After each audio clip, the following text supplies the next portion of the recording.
아,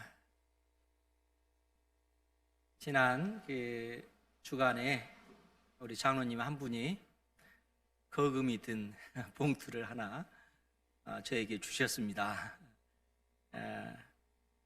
그러시면서 어려운 분들 있으면 와주십시오 라고 주셨습니다. 그래서 받으면서 잠시 생각을 딱 했을 때 이번에 그 새로 김포에 개척하는 목사님이 계셔서 그 목사님에게 보내드렸습니다. 그리고 나서 제 머릿속에 어려우신 분들, 힘드신 분들, 이런 분들이 그냥 꼬리에 꼬리를 물면서 잠을 못 자면서 계속 생각을 하게 되는 거예요. 그래서 이분이, 이 성도님이 지금 이렇게 힘들 텐데, 이 집사님은 지금 몸이 아파가지고 그로 인해서 굉장히 고통스러운데, 또 직장 문제 때문에 또 이분은 이처럼 힘들어 하실 텐데, 그런 생각을 하면서 참 하나님 앞에 기도하면서, 하나님, 그 연약한 육체를 치료해 주십시오. 고쳐주십시오. 그리고 경제적인 어려움 속에서 지금 견뎌내고 있을 텐데, 하나님 잘 감당할 수 있도록, 이겨낼 수 있도록 은혜를 주십시오.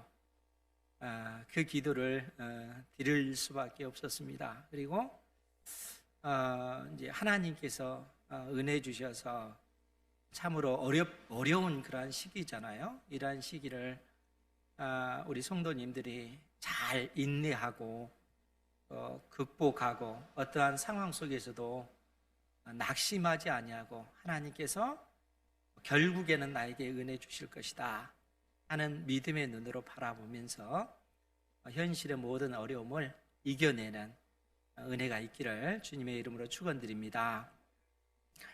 그렇기 때문에 우리 성도님들 가운데 주변 잘 살피셔서 힘들어하고 계신 그런 분들 있으면 불러내서 밥도 맛있는 거 사주시고 또 맛있는 커피도 사주시면서 격려하시고 위로하시고 하나님을 소망하는 가운데 함께 이겨내자, 그렇게 여러분들 말씀하시고 또 그러한 일들을 많이 하시기 바랍니다.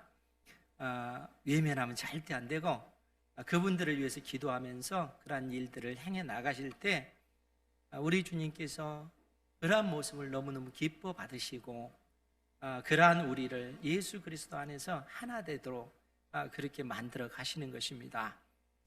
그래서 바울 사도도 우리에게 말씀하시기를 너희도 성령 안에서 하나님의 초소, 하나님의 성전이 되기 위하여 그리스도 예수 안에서 함께 지어져 가느니라, 이렇게 말씀하고 있는 것입니다. 그러니까 우리도 그리스도 예수 안에서 하나님의 그 초소, 하나님의 성전을 함께 이루기 위해서 예수 그리스도 안에서 함께 지어져 간다는 것이죠. 그러니까 우리는 늘상 우리 옆에 있는 믿음의 형제 자매들의 그 아픔과 그 또 외로움과 그 고통 외면하지 말고 먼저 손을 내밀어서 일으켜 세워줄 수 있는 그러한 우리 은행교회 성도들 되시기를 주님의 이름으로 축원드립니다. 왜 그런가 하면 오늘 말씀이 하나님의 그 성전과 밀접하게 관련해서 우리에게 말씀해 주고 계시고, 또 장차 우리 주님께서 재림하실 때 우리 주님께서 성전에서 온 땅을, 온 세상을 심판하시기 때문에 그렇습니다. 그래서 우리 주님께서 끊임없이 그러한 어떤 그 말씀을 통해서 우리 주님께서 성전에서 온 세상을 심판하시기 때문에 너희들은 하나님의 그 성전을 이루어가기를 힘써야 되고, 또 수많은 하나님께서 선지자를 통해서 우리에게 그러한 교훈을 주고 있는 것이죠. 오늘 본문의 말씀은 우리가 계속해서 지금 들어왔던 스가랴 선지자가 봤던 환상 가운데 마지막 8번째 환상에 관하여서 하나님께서 우리에게 주신 말씀입니다. 그런데 이 8가지 환상이 끊임없이 말씀하는 것이 뭐냐면 성전에 관한 거라는 거예요. 스룹바벨 당대, 스가랴 선지자 당대의 이스라엘 백성들에게 너희들은 성전을, 건축물로서 성전을 짓는 이 일을 힘써야 된다라고 말씀하시고, 동시에 그 건물로서 성전은 실체가 아니고 그림자일 뿐이고, 실체 대신 성전의 실체이신 메시아 그리스도께서 이 땅에 오시게 될 텐데, 그 메시아, 성전의 실체이신 그 메시아께서 택한 백성들을 구원해 내시고, 또 온 세상을, 믿지 않는 이 세상을 향하여 우리 주님께서 심판하신다 하는 그러한 말씀을 8가지 환상을 통해서 우리에게 말씀해 주고 계시다는 거예요. 그런데 오늘 우리가 본 이 8번째 환상의 내용은 실상 첫 번째 환상과 아주 밀접하게 연관이 되어 있습니다. 그러면 첫 번째 환상의 내용이 뭘까? 이런 생각이 들잖아요. 우리 1장에 그 내용이 기록이 되어 있는데, 과거에 여러분들의 그 기억을 더듬으면서 생각해 보면, 스가랴 선지자가 첫 번째로 봤던 그 환상은 어떤 내용이냐면은, 그 화석류 나무 사이에 숨어 있는 말탄 자들의 그 모습이었습니다. 이 화석류 나무 자체는 이파리가 그야말로 무성한 빽빽한 그러한 나무인데, 그 나무 사이에 숨겨져 있는 말탄 자들의 그 모습이 보이는 겁니다. 그러니까 그 말탄 자들은 붉은 말을 탄 사람들, 또 자줏빛 말을 탄 사람들, 흰 말을 탄 사람들의 모습이 그 화석류 나무 뒤편에 숨어 있는 거예요. 그래서 스가랴 선지자가 천사에게, 그에게 말하는 천사에게 저 사람들이 의미하는 바가 무엇입니까? 저 사람들은 어떤 사람들입니까? 라고 질문했을 때, 저 사람들은 하나님께서 온 세상을 두루 다니라고 보내신 자들이다, 이렇게 말씀하시는 것입니다. 그러니까 온 세상 모든 나라와 민족들, 심지어 우리 인생들의 그 생각들, 여러분들 속에 있는 깊은 생각까지도 다 감찰하는 분들이라는 거예요. 그러니까 이러한 이 말탄 자들이 온 세상을 다 두루 살피고 나서 여호와의 천사에게 보고를 합니다. 보고하기를 온 세상이 평안하더이다, 이렇게 보고를 해요. 그러니까 그러한 보고를 받은 여호와의 천사가 하나님 앞에 말하기를, 아뢰기를 약간 항의적으로, 항의하듯이 여호와의 천사가 하나님 앞에 그 고백을 합니다. 뭐라고 얘기를 하냐면, 만군의 여호와여, 언제까지 예루살렘과 유다 성읍들을 불쌍히 여기지 아니하시려 하나이까? 이를 노하신 지 70년이 되었나이다, 이렇게 말씀을 드리는 거예요. 여러분, 이 말씀의 의미가 뭘까요? 지금 온 세상이 평안하다라고 하는 것은 이스라엘을 통치하고 있는 이 페르시아 자체가 평안한 가운데 평안함을 누리고 있습니다, 그 얘기입니다. 그러다 보니까 여호와의 천사가 하나님 앞에 말하기를, 만군의 여호와여, 언제까지 예루살렘과 유다의 이 성읍들을 불쌍히 여기지 않겠습니까? 하나님께서 이스라엘을 향해서 노하신 지 70년이 되었습니다, 그 얘기입니다. 여러분, 무슨 얘기일까요? 하나님께서 예레미야 선지자를 통해서 이미 말씀하셨다고 하셨죠. 하나님께서 예레미야 선지자를 통해서 이스라엘이 하나님 앞에 범죄한 이 죄로 인해서 이스라엘은 바벨론에 의해서 멸망당할 것이지만, 그 심판의 때를 70년으로 한정을 했다는 거예요. 그러니까 70년 후 이스라엘이 다시 회복될 것을 예레미야 선지자가 예언한 것입니다. 지금 여호와의 그 천사가 하나님 앞에, 하나님 지금 70년이 다 됐는데 왜 세상 나라는 여전히 막강하고 평안함을 누리는 것입니까? 하나님께서 세상 나라를 심판하고 이스라엘을 회복시켜줘야 되는 것 아닙니까? 이렇게 지금 얘기하고 있는 겁니다. 지금 이스라엘이 멸망당한 지 70년이 되었습니다. 이렇게 이야기하고 있는 것이죠. 여러분, 기원전 586년에 예루살렘은 바벨론에 의해서 멸망을 당했습니다. 바벨론에 의해서 예루살렘뿐만 아니라 솔로몬이 지었던 그 화려한 성전 자체도 그야말로 돌 위에 돌도 남지 않을 정도로 완전히 무너지고 말았다는 거예요. 그로부터 70년이 516년입니다. 그러니까 기원전 586년에 멸망당했는데 그로부터 70년은 기원전 516년이 되는 날이라는 거예요. 그럼 516년에 무슨 일이 일어났습니까? 스룹바벨에 의해서 예루살렘에 하나님의 성전이 재건되어서 하나님 앞에 드려진 때가 516년입니다. 70년 만에 하나님의 약속대로 하나님의 성전이 재건되어진 거예요. 그런데 하나님께서 이 성전이 재건되어지기 4년 전에 하나님께서 스가랴 선지자에게 이 8가지 환상의 말씀을 보여주고 있는 거예요. 그런데 여호와의 천사가 하나님을 향해서 지금 70년이 다 됐습니다. 어느 때까지 예루살렘을 향해서 유다의 성읍들을 향해서 하나님의 그 진노를 거두지 아니하시겠습니까? 이 항이 섞인 그러한 이 보고를 하나님 앞에 드리자 하나님께서 이스라엘을 위로하시면서 위로의 말씀을 해주시면서 하나님께서 약속하시기를 내가 반드시 예루살렘 성전을 재건할 것이고 그리고 유대 지역에 하나님께서 그 성읍들을 다시 회복시켜 주실 것이다. 이스라엘을 다시 반드시 그것을 회복시켜 주실 것이다 하는 그러한 약속을 하나님께서 해 주십니다.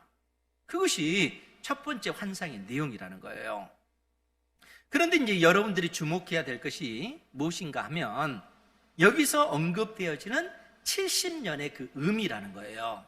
그러니까 70년 후에 이스라엘을 하나님께서 회복시켜 주신다라고 말씀하셨는데 이 70년의 의미가 진짜로 숫자적인 그 70년인가 하면 그렇지 않다는 거예요. 이 70년에 관해서 다니엘서 9장이 우리에게 말씀을 해주고 있는데 다니엘 선지자가 예레미야 선지자가 예언한 이 말씀에 근거해서 하나님 앞에 금식하면서 하나님 이제 70년의 그 기간이 다 찼습니다.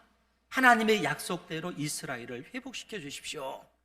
다니엘이 금식하면서 하나님 앞에 죄를 뒤집어 쓰면서 하나님 앞에 그처럼 간절히 기도할 때 하나님께서 다니엘에게 그 70년의 의미를 설명해 주셨습니다. 다니엘아, 70년 후에 반드시 이스라엘이 회복될 것이다. 그러나 그 70년의 의미는 숫자적인 70년의 그 기간이 아니고 71회를 의미한다. 이렇게 말씀해 주십니다. 71회.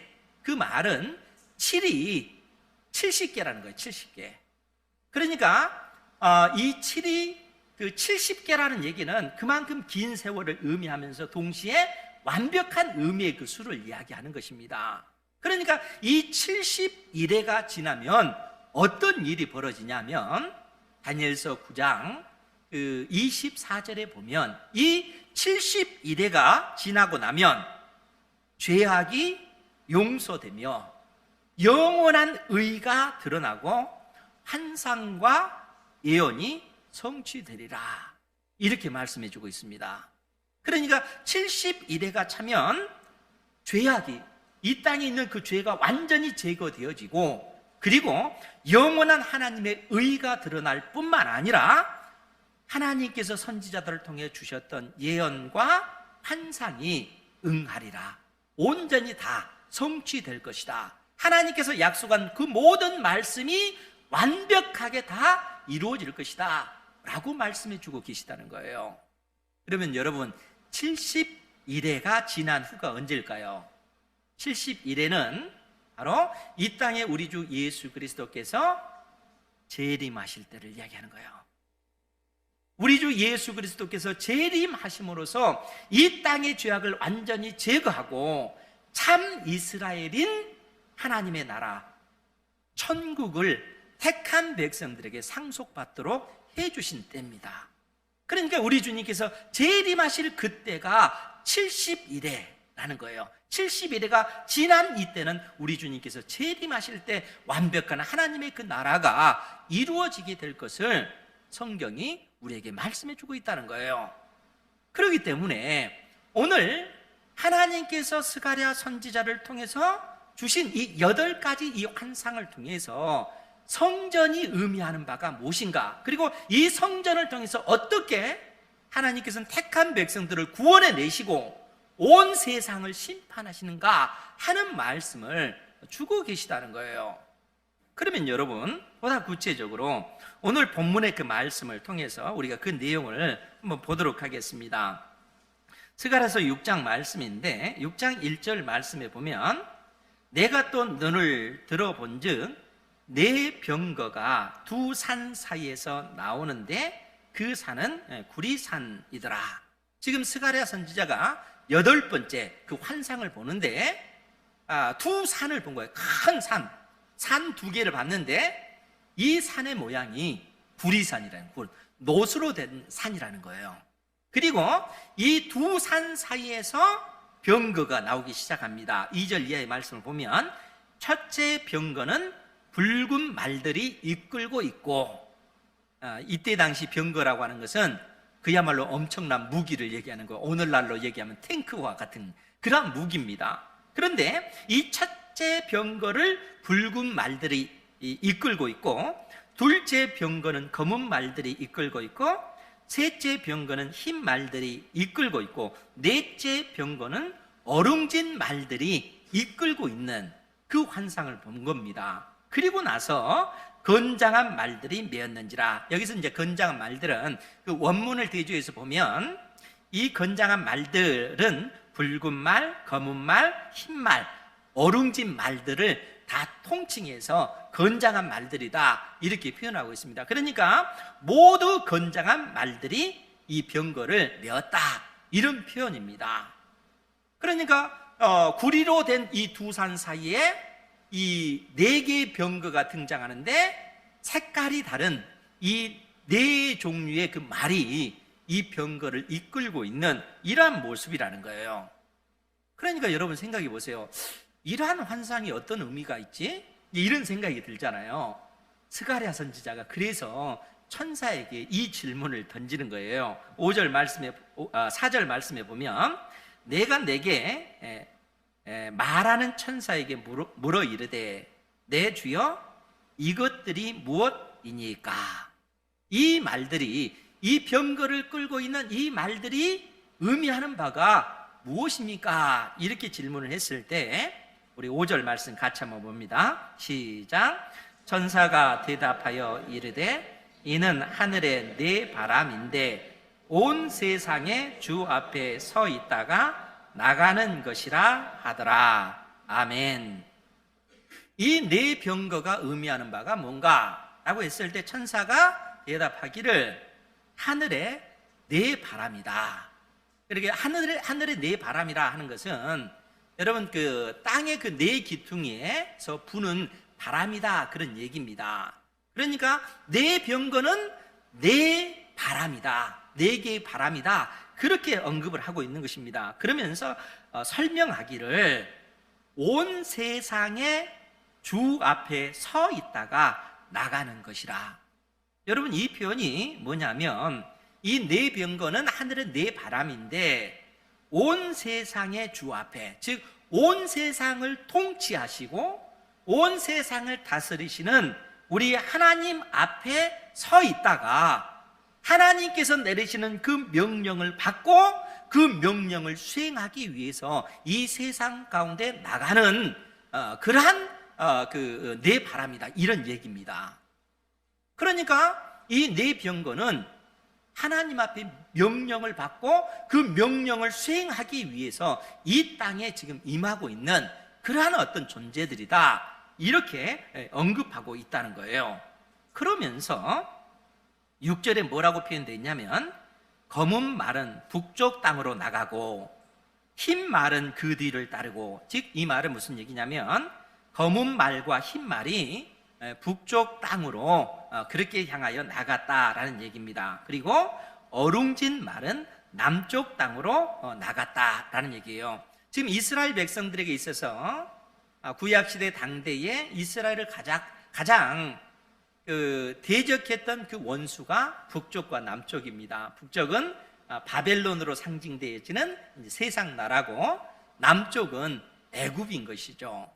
그러니까 지금 두 병거가 북쪽으로 향해서 나가고 병거 하나는 남쪽으로 가는 그런 모습을 지금 보여주고 있다는 거예요. 그러면서 7절은 뭐라고 표현하냐면, 건장한 말들은, 이 표현이에요. 건장한 말들은 나가서 땅에 두루 다니고자 하니 그가 이르되 너희는 여기서 나가서 땅에 두루 다니라 하며 곧 땅에 두루 다니더라. 결국 네 병거가 온 세상을 두루 살피고 하나님의 그 명령을 행하기 위해서 온 세상에 퍼져 있는 지금 그러한 모습을 보여주고 있다는 거예요.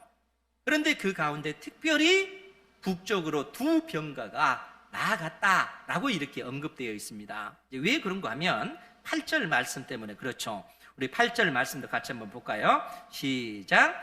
그가 내게 외쳐 말하 이르되 북쪽으로 나간 자들이 북쪽에서 내 영을 쉬게 하였느니라 하더라. 아멘.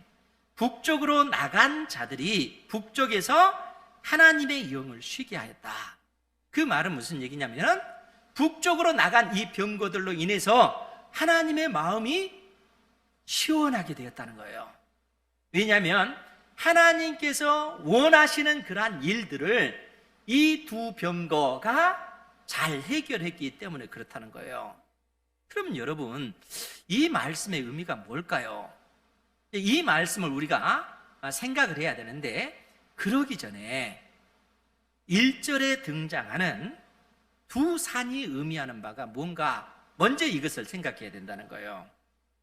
1절 말씀을 다시 한번 볼게요. 지금 스가랴 선지자가 환상을 보면서 네 병거가 두 산 사이에서 나오는데 그 산은 구리산이었더라. 여러분, 구리로 된 산이 진짜로 있을까요? 그런 산은 없습니다. 이건 그 상징적인 의미의 비유적인 그 표현입니다. 이 구리산, 노수로 된 산을 의미하는데, 왜 이러한 어떤 그 환상을 보게끔 했는가 하면, 이 구리로 된 이 산에서 하나님의 명령을 받은 이 네 병거가 나오고 있다는 거예요. 여러분, 우리 하나님께서는 우리가 이 하박국서 2장 20절을 자주 제가 예배 드릴 때 사용하는데, 그 말씀을 보면 오직 여호와는 그 성전에 계시니 온 땅은 그 앞에서 잠잠할지니라. 여러분, 이 말씀에 대해서 제가 여러분들에게 말씀을 드렸죠.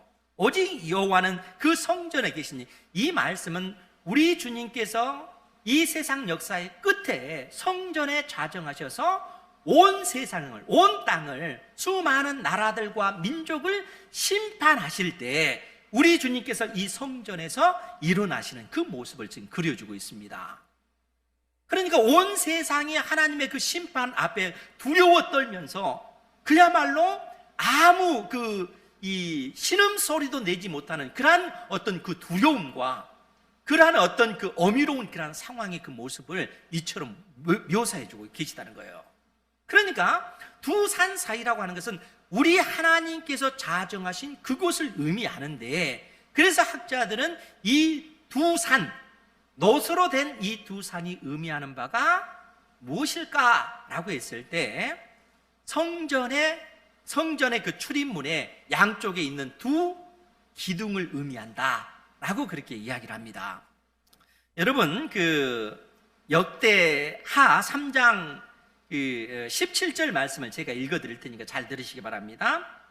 이제 성전 앞에 기둥 둘이 있는데, 그 두 기둥을 성전 앞에 세웠으니 왼쪽에 하나요, 오른쪽에 하나라. 오른쪽 것은 야긴이라 부르고 왼쪽 것은 보아스라 불렀더라. 그러니까 성전에 들어갈 그 출입문 양쪽에, 오른쪽에는 이 야긴이라고 하는 그 큰 기둥이 있고, 또 그 왼편에는 보아스라고 하는 큰 녹기둥이 있죠. 노수로 된 그 기둥입니다. 그러니까 이 그 녹기둥 사이로 하나님의 그 성전에 들어가게끔 되어져 있는 것이죠. 그러니까 하나님께서 친히 좌정에 계신 그 성전에서 하나님께서 친히 온 세상을 심판하실 뿐만 아니라 택한 백성들을 구원해내는 이 일들을 하나님께서 행하신다는 거예요. 그러니까 여러분, 이 환상을 통해서 스가랴 선지자 당대 이스라엘 백성들에게 지금 무슨 말씀을 하고 있는 것입니다? 있는 것입니까? 너희들이 지금 행하고 있는 그 성전을 건축하는 그 일이 얼마나 중요한 일인가를 지금 말씀해 주고 있는 거예요. 너희들이 건물로서 그 성전을 짓지만 그것은 비록 실체가 아니고 그림자이지만 이 그림자를 통해서 결국에는 성전의 실체이신 그분이 오실 것이고 성전의 실체이신 그분께서 친히 성전에 자정하셔서 택한 백성들을 구원해내는 그런 일과 온 세상을 심판하시는 그 일들을 행하신다 하는 사실을 말씀해 주고 계시다는 거예요. 성전의 자정에 계신 우리 주님께서 지금 그러한 일들을 행하실 것을 말씀해 주고 있다는 것입니다. 그렇기 때문에 하나님께로부터 명령을 받은 이 네 병거, 그리고 이 병거를 이끄는 그 말들, 특별히 북쪽으로 이 두 병거가 가게 되었는데, 이 북쪽으로 간 이 두 병거로 인해서 검은 말들, 흰 말이 이끄는 이 두 병거를 통해서 그야말로 하나님의 마음이 시원하게 됐다는 거예요. 그럼 왜 북쪽에 감으로써 하나님의 마음이 시원했는가 하면, 북쪽에 하나님을 대적하는 원수의 세력이 있는 곳이기 때문에 그렇다는 거예요.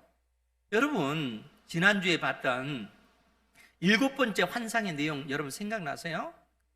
그 바구니 안에 있는, 그러니까 그 스가랴 선지자가 한 에바를 봤잖아요. 에바는 바구니를 얘기한다고 했어요. 그리고 이 바구니 안에 한 여인이 있는데 그 바구니의 그 뚜껑이 이 나부로 이렇게 딱 덮여져 있는 그 바구니 환상을 본 겁니다. 그리고 그 뚜껑을 딱 열어보니까 그 안에 한 여인이 있는데, 이 여인을 향해서 하나님께서 뭐라고 얘기했습니까? 이 여인은 악이다, 그렇게 얘기합니다. 악을 상징한다는 거예요. 그리고 나서 그 여인을 다시 그 바구니 안에 집어 던져놓고 뚜껑으로 딱 덮고 나서 학의 날개를 가진 두 여인이 그 바구니를 들어 올려서 어디로 끌고 가요? 시날 땅으로 가잖아요. 북쪽에 있는 시날 땅, 바벨론 땅입니다. 그 땅으로 그렇게 그 바구니를 가지고 갔는데, 지금 이 스가랴서 5장 11절에 뭐라고 표현이 되어 있냐면, 그 부분을 제가 다시 한번 볼게요. 11절에 보면 그가 내게 이르되 그들이 시날 땅으로 가서 그것을 위하여, 이 악을 위하여, 이 여인을 위하여 집을 지으려 함이니라. 준공되면 그곳이 제 초소에 머물게 되리라. 여러분, 무슨 얘기입니까? 지금 하나님께서 예루살렘에 하나님의 성전을 짓도록 명하시고, 이 성전을 통해서 이스라엘 백성들 가운데 있는 악 자체를 완전히 제거하시겠다는 거예요. 그러니까 이러한 어떤 그 죄악이 용서되며 영원한 의가 예루살렘에 나타나게 될 것이고, 이 악의 이 근본 자체가 시날 땅으로 옮겨져서 그들도 하나님의 성전의 그 모양을 본떠서 악의 소굴인 하나의 어떤 그 전을 짓는 것이죠. 북쪽 땅 시날 땅에 이러한 악의 그 소굴이 그처럼 만들어진 것입니다.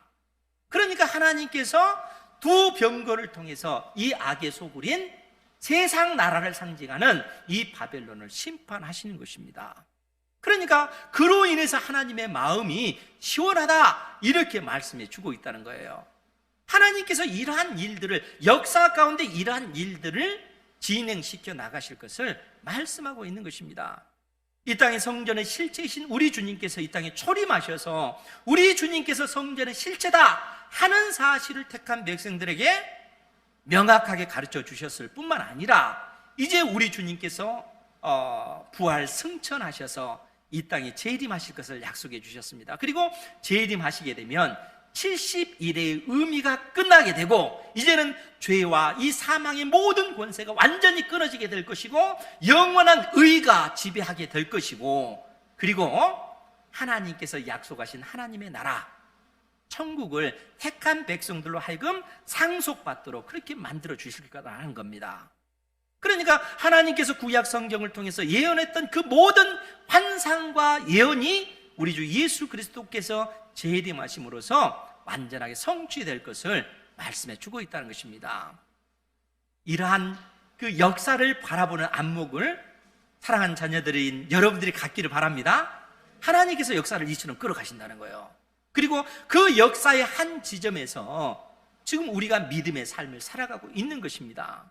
그러면 사랑하는 성도 여러분, 오늘날 우리가 하나님께서 역사를 진행시켜 나가는 그러한 한 지점에서 살아가고 있는데 이러한 이 시대에 우리가 어떻게 살아가야 할까요?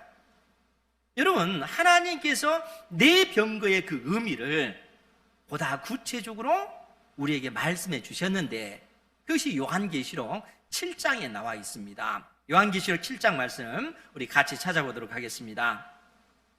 요한계시록 7장 1절부터 3절까지 그 내용이 간략하게 기록이 되었는데 요한계시록 7장 1절 말씀을 제가 먼저 봅니다. 이 일 후에 내가 내 천사가 땅 네 모퉁이에 선 것을 보니 땅의 사방 바람을 붙잡아 바람으로 하여금 땅에나 바다에나 각종 나무에 불지 못하게 하더라. 네 천사가 등장해서 땅의 사면, 네 개의 그 면에 기둥에서 바람이 불지 못하도록 바람을 붙잡고 있는 것입니다. 이 바람은 심판을 의미해요. 바람이 불게 되면 땅과 바다와 수많은 나무들이 해를 입게 되는 것입니다. 그러니까 네 천사가 이 하늘의 그 네 바람을 딱 붙잡고 있는 것입니다. 불지 못하도록. 그러할 때에 2절 3절에 뭐라고 표현이 됐냐면 또 보면 다른 천사가 살아계신 하나님의 인을 가지고 해 돋는 데로부터 올라와서 땅과 바다를 해롭게 할 권세를 받은 네 천사를 향하여 큰 소리로 외쳐 이르되 우리가 우리 하나님의 종들의 이마에 인치기까지 땅이나 바다나 나무들을 해하지 말라 하더라. 지금 하나님의 그 인을 가진 천사가 딱 등장하는데 하나님의 인이라고 하는 건 도장이에요. 도장을 택한 백성들의 이마에 이렇게 찍는다는 거예요. 이게 상징적인 표현입니다. 진짜로 찍는 게 아니고 이 말은 뭐냐면 창세 이래로 어린 양의 생명책에 기록된 자들을 하나님께서 모두 구원하시겠다는 거예요. 즉 우리 주 예수 그리스도께서 재림하시기까지 하나님께서 구원하시기로 작정된 모든 자들을 하나님께서 완벽하게 그 구원을 이루실 거라는 거예요. 완벽하게 그 구원을 이루시기 위해서 땅의 사면에서 바람이 불지 못하도록 그렇게 명하시는 것입니다. 그러니까 하나님께서 작정하신 그 뜻, 하나님께서 여러분들의 한 영혼을 사랑하시고 너를 내가 내 자녀로 불러냈다. 하나님께서 우리를 택해 주셨잖아요. 이 구원을 하나님께서는 완벽하게 이루시겠다는 거예요. 이 세상에 어떠한 것도 회방하지 못하도록 택한 백성인 여러분들을 하나님께서 견고히 붙잡고 하나님의 사람으로 만들어내시겠다는 겁니다. 그러면 여러분, 하나님께서 그처럼 우리의 삶을 보장하고 하나님께서 나와 함께 하시고 나에게 은혜를 베푸시겠다 이처럼 약속해 주시면 여러분들의 인생 가운데 고난이 없을까요? 병든 일이 없을까요? 경제적인 그 고통으로 인해서 어려운 일 당하는 거 그런 일이 없을까요? 그렇지 않잖아요. 현실은 여전히 예수님을 믿는 사람이나 믿지 않는 사람이나 아니 오히려 어떤 면에서는 믿는 자들이 이 세상에서 더 고난을 받고 더 고통받는 그런 삶이 너무나 많다는 거예요. 여러분 그렇지 않습니까? 그것이 우리의 현실의 모습이잖아요. 그런데 여러분 하나님께서 그 사실에 대해서 지금 언급하고 있다는 거예요. 왜냐하면 내 병거가 의미하는 바가 무엇인지 요한계시록 6장을 통해서 말씀해 주고 있기 때문에 그렇다는 거예요. 여러분 요한계시록 6장 2절에 보면 흰 말이 등장합니다. 흰 말이 등장하고 4절 말씀에 보면 붉은 말이 등장하고 5절 말씀에 보면 검은 말이 등장하고 그리고 8절 말씀에 보면 청황색 말이 등장합니다. 여러분, 이 말들은 사도 요한이 그냥 쓴 것이 아니고 스가랴 선지자가 봤던 그 환상의 그 의미를 지금 풀어주면서 그 의미가 무엇인지 하나님께서 사도 요한을 통해서 우리에게 말씀해 주고 있다는 거예요. 그러니까 이 4개의 그 병거가 온 세상에 하나님의 명령을 수행하기 위해서 온 세상에 두루 퍼지게 됐는데 그 4병거가 행한 일이 무엇인가 하는 것을 지금 요한계시록 6장이 우리에게 말씀해 주고 있다는 겁니다. 그러면서 오늘 6장 8절 말씀에 보면 내가 봄에 청황색 말이 나오는데 그 탄 자의 이름은 사망이니 음부가 그 뒤를 따르더라. 그들이, 여기서 그들은 바로 흰 말과 붉은 말과 검은 말과 청황색 말을 의미합니다. 그러니까 그들이 땅 4분의 1의 권세를 얻어 검과, 즉 칼과 흉년과 기근과 사망과 전염병과 땅의 짐승들로서 죽이더라. 여러분, 검과 흉년, 사망, 땅의 짐승들, 이 하나님의 이 언약적 이 심판의 말씀이 이 요한계시록에 그냥 나온 말이 아니고 이미 하나님께서 이스라엘 백성들에게 모세를 통해서 하나님께서 이스라엘 백성들과 언약을 맺을 때 만일 너희들이 나와 맺은 이 언약을 파기했을 경우 언약적 심판이 너희들에게 임하게 되는데 그 심판이 뭐냐면 칼과 기근과 전염병과 사나운 짐승이다. 이렇게 말씀해 주셨습니다. 그러니까 이스라엘 역사 가운데 택한 백성 이스라엘이 하나님의 말씀대로 순종하지 않고 하나님의 말씀에 불순종하고 하나님과 맺은 언약을 파기할 때마다 언약적 그 심판이 이스라엘 역사 가운데 나타났고 결국 그 심판의 그 끝이 뭡니까? 이스라엘이 멸망당하고 만 것 아닙니까? 하나님께서 그 언약적 그 심판을 지금 말씀해 주고 있다는 거예요. 그렇기 때문에 여러분, 이 흰 말이 의미하는 것이 결국 이 검이라는 거예요. 칼. 흰 말은 우리가 그 2절 말씀에 보면 이 흰 말이 있는데 그 탄자가 활을 가졌고 면류관을 받고 나가서 이기고 또 이기려고 하더라. 무슨 얘기입니까?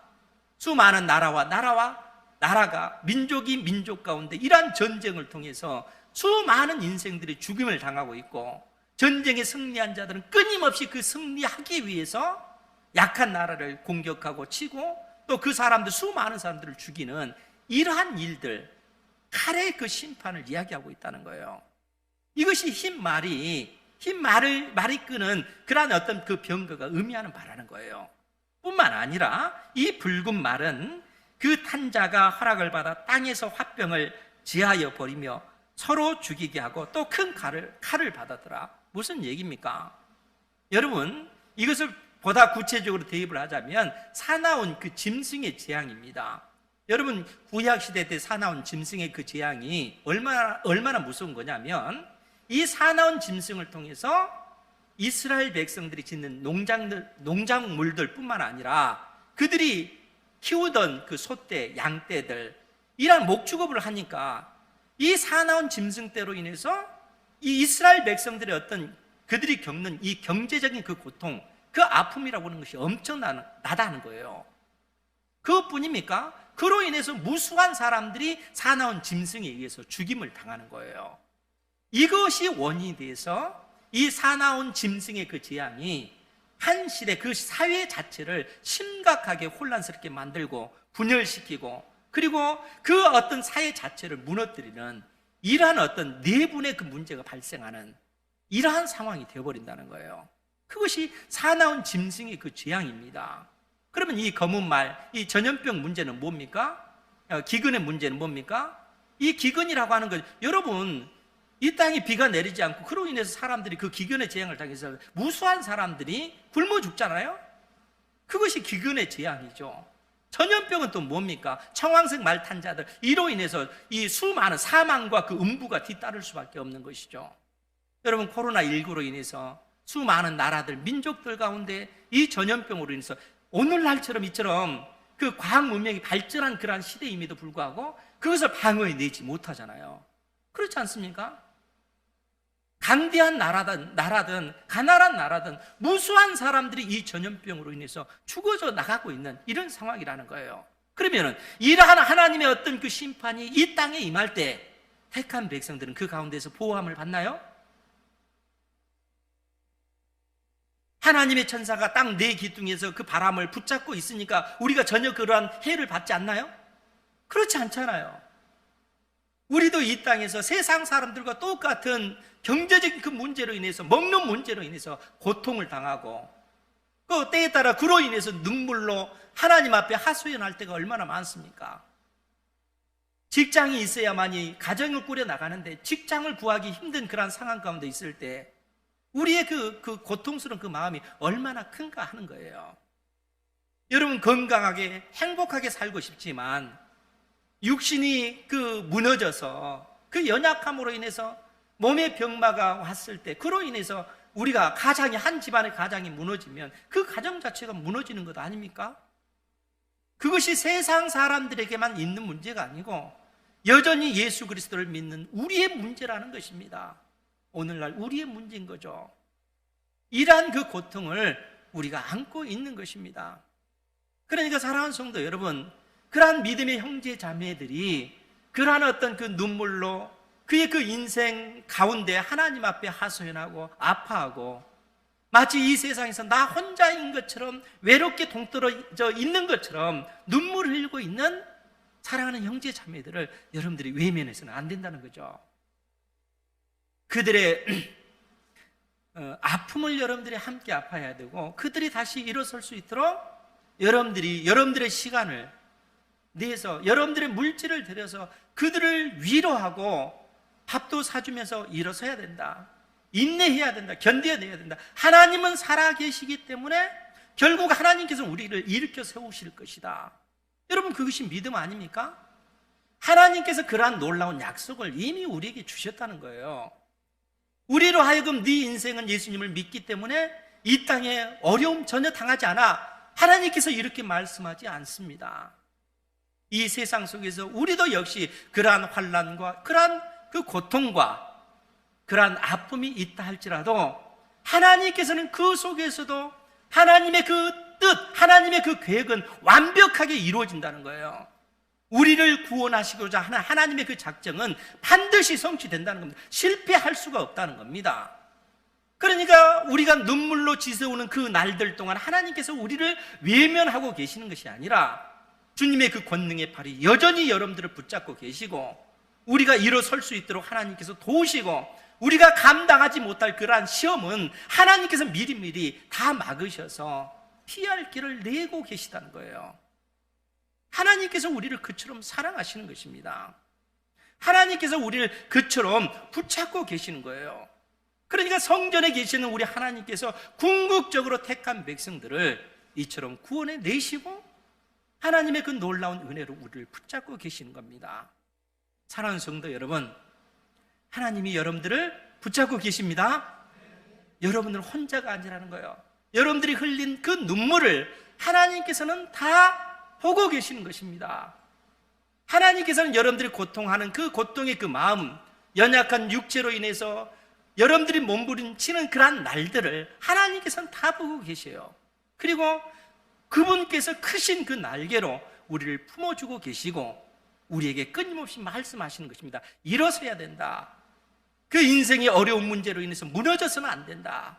절망해서는 안 된다. 일어서야 된다. 하나님께서 돕고 계시다는 거예요. 하나님께서 우리를 그처럼 하나님의 사람으로 만들어가고 계시는 것입니다. 그러니까 사랑하는 성도 여러분, 하나님의 이 거룩하신 그 뜻을 여러분들이 보셔야 된다는 거예요. 그러면서 하나님께서 기뻐하실 그 일들을 위해서 연약한 믿음의 그 형제가 하나님의 말씀으로 다시 설 수 있도록 여러분들이 손을 내미셔야 되고 그를 격려하고 그가 일어설 수 있도록 함께 눈물을 흘려주고 함께 기뻐하고 함께 즐거워하는 그 삶을 살아가야 된다는 거예요. 그것이 성령 안에서 하나님이 거하실 그 처소를 이루기 위해서 그리스도 예수 안에서 함께 지어져 가는 그런 모습이라는 거예요. 주님께서 오늘 여러분들에게 그 말씀을 하고 계시는 것입니다. 이 세상이 아무리 어렵고 힘들다 할지라도 그러한 상황 가운데 있는 믿음의 그 백성들을 외면하지 마시고 여러분들이 손을 내미셔서 함께 그 수렁에서 벗어날 수 있도록, 그리고 하나님께서는 반드시 벗어날 수 있도록 도우시니까 그 은혜를 여러분들이 사모하시고 그러한 믿음의 삶을 살아가시기 바랍니다. 여러분들의 시간을 믿음의 형제 자매를 위해서 들으시기 바랍니다. 여러분들의 지갑을 여셔서 믿음의 형제 자매들이 맛있는 거 먹을 수 있도록, 또 맛있는 커피도 마시면서 그렇게 그 형제를 세워줄 수 있는 그러한 일들을 감당하시라는 겁니다. 그러한 사람들을 통해서 하나님께서는 하나님의 그 기쁘신 뜻을 이루어가고 계시고, 내가 너를 기뻐한다, 내가 우리 주 예수 그리스도 안에서 하나가 되었구나, 하나님께서 칭찬하시는 것입니다. 이러한 은혜를 사모하셔서 한 주간 믿음의 삶을 살아가시고 주님께서 베푸신 풍성한 은혜를 경험하시고 누리시는 여러분들 되시기를 주님의 이름으로 축원드립니다.